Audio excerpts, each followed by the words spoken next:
Well, thanks everybody for sticking around. I guess I am the pièce de résistance. Uh, Thanks to Professor and feedback. Thanks to Professor Ellen Feig for inviting me to give this talk, which I titled Blues and the Tuning of the World. What does that mean? It's my idée fixe that one factor that unites most of the disparate populations across the globe is the blues spirit, which is basically fundamentally based on human suffering, but also human elation and joy.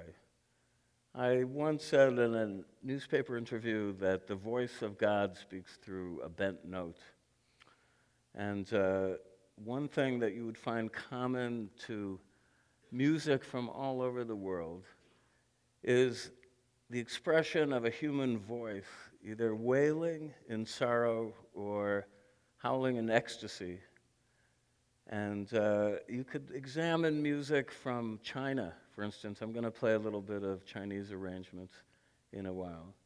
Celtic music, African music, Jewish music, Indian music. And you'll hear elements of this kind of emulation of a human voice. And a lot of these musics are based on pentatonic five-note scales, major and minor. And this, to me, gives an affinity around the world to this expression. And I think that actually, if you're alive in the world today, you can't really exist or feel anything of value without having this kind of blues feeling. I think that it is the fundamental equation, it's like the essence of existence, is a feeling that would strike a resonance within all sorts of people around the world. Everybody feels blues at one time or another. It can be a loss financially or socially in a relationship. Just an expression of deep sorrow, commingled with joy and ecstatic feelings.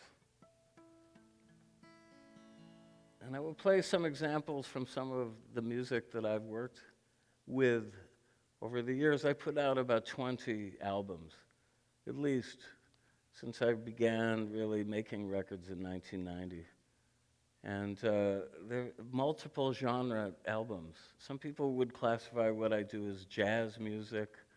I know that when there was still a Tower Records, the one on 4th Street had the same album in 4 different bins. I found one in jazz and another in the country music bin, one in the rock bin, one in blues. So you see, I'm all about uniting disparate musics, and the fundamental root to me that unites them all, at least in my playing, is this feeling for the blues. I've done albums of Jewish music. I worked with a great Indian Qawwali vocalist, Najma Akhtar, on a record a couple of years ago. This record got to number 4 on the world music charts. It's called Rishte. That was a fusion of blues, I would say, and raga music, using a lot of Indian scales. I've done albums of Chinese pop music from the 1930s. In fact, if you're around in October, I'm going to do a concert at BAM's Fisher Space over 2 nights, October 4th and 5th, with 2 fine Shanghainese divas doing this music. And I'll play a little bit of that. I guess I'll start out with this. How I came to this music is an interesting story in itself.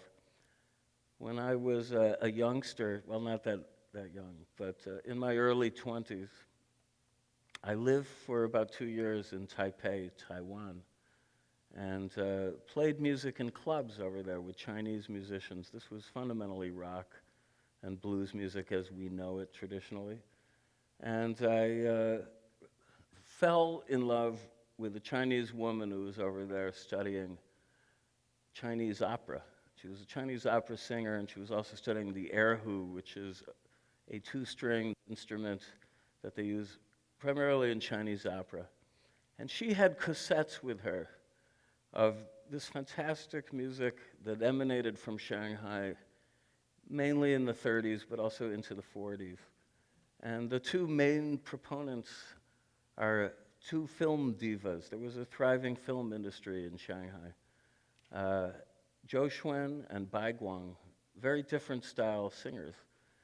And this music, I'd never heard anything like it when I was first exposed to it. It was kind of a strange amalgam of Tin Pan Alley, Western swing, and Broadway influences commingled with traditional Chinese scales.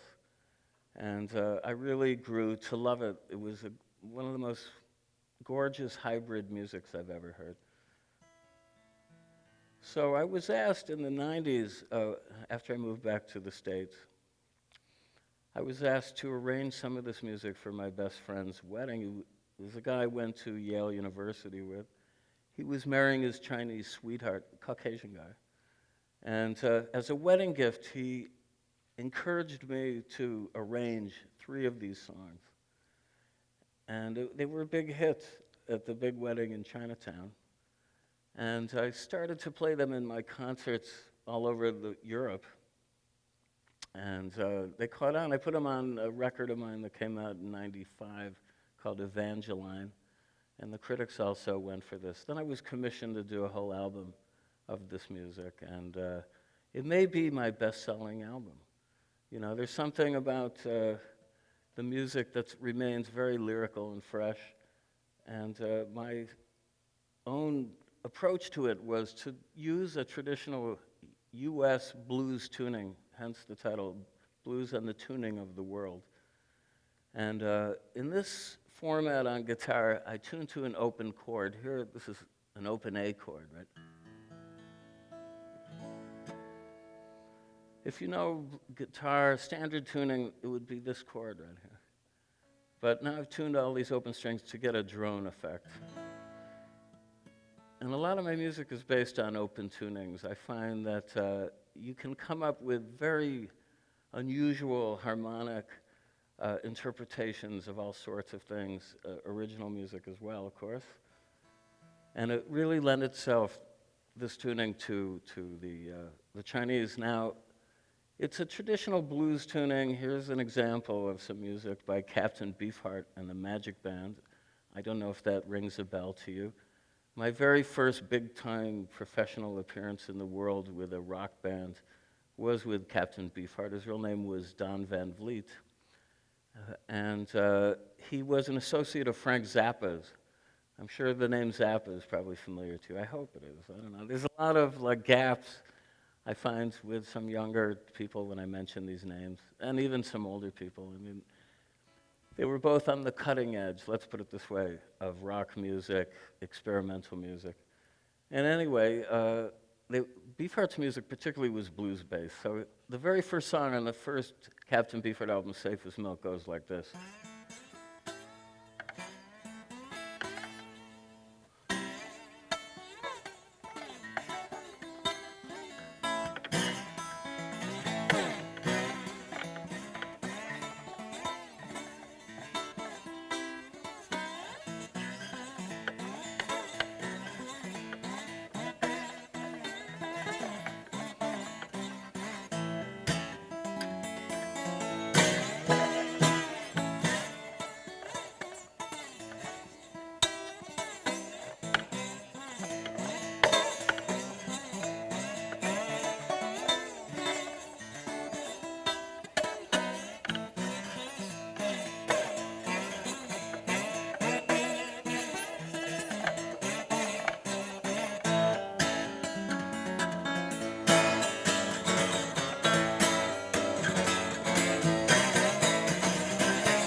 It's an example. All right. Now you'll see I'm using a glass, what they call a bottleneck. Originally, the original blues musicians, primarily Southern musicians, black musicians, took the actual necks of wine bottles and broke off the neck and then smoothed out the edges, cauterized the edges so that they wouldn't cut their fingers. And the result, when you slide it up and down the strings, you can get beautiful glissando effects that mimic the sound of a human voice. And this goes back to what I said about the essential blues spirit being an embodiment of a voice. It could be a celestial, divine voice. It could be a demonic voice. You know, a lot of people think blues music is the devil's music. In certain religious cults, they prohibit, and fundamentalist practitioners of faith prohibit listening to such music. I think music is not something to be afraid of. On the other hand, it's something to be embraced. To me, it's like the richest of all artistic expressions. And healing, too. It's got a tremendous power, I think, for good in the world. That's why I say that blues and the tuning of the world, this music can definitely unite people. You know, it crosses borders. It doesn't need anything other than a set of ears on the part of the listener to be open and receptive to it. And you can try and shut it out. However, it has a way of just, you know, it's in the air all around us. I don't think it's even possible these days, if you're a hermit, not to be influenced by music from all sectors in the world. It's just, you know, part of the general atmosphere.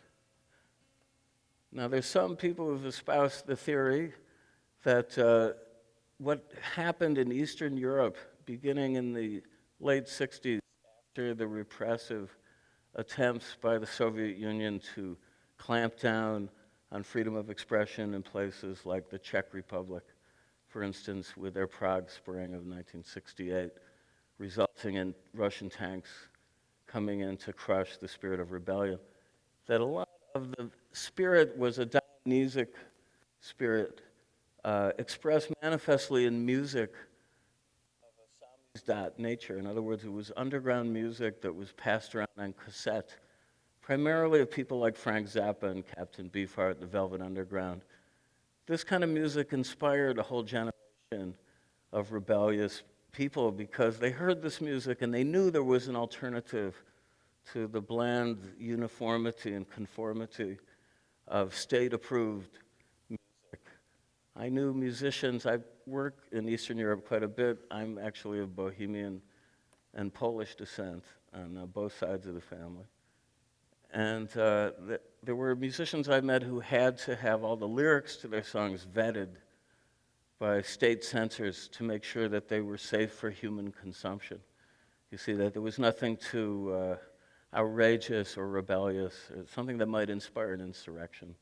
This goes back to, you know, an attempt to control music that slaves made in this country. African slaves who were brought to work plantations here were prohibited often from playing drums.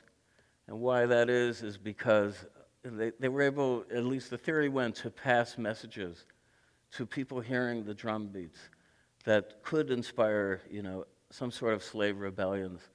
So you see, there's always been a heavy attempt on the part of authorities to clamp down to some degree in the expression of music because it is so essentially music of the human spirit. And like I say, blues being the most fundamental feeling probably that people all over the world can feel. It's always doubly had this effect on people. But again, I'm talking about happy blues too. Now, I'll play some of this Chinese pop music in the same tuning and essentially the same notes. You see, I have to keep retuning the guitar. It's the tuning of the world here.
I guess I've gone over my allotted time. Would you like to hear one more? Yeah? Okay. Okay, I'm going to put this in a special tuning just for you.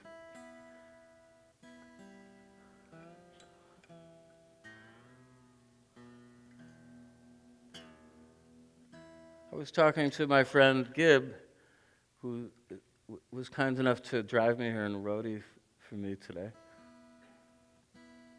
about how this digital revolution that's going on all over the world has a good side and a bad side, especially for musicians. The bad side is that there is virtually not much left of the music business, despite optimistic reports to the contrary. As far as getting paid on copyrights, you can kind of forget that model. And it just seems to be like really just destruction around us of all human endeavors. So, but maybe that will contribute to better songs being written and better blues. Gotta always look for that silver lining. Yeah.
Thank you.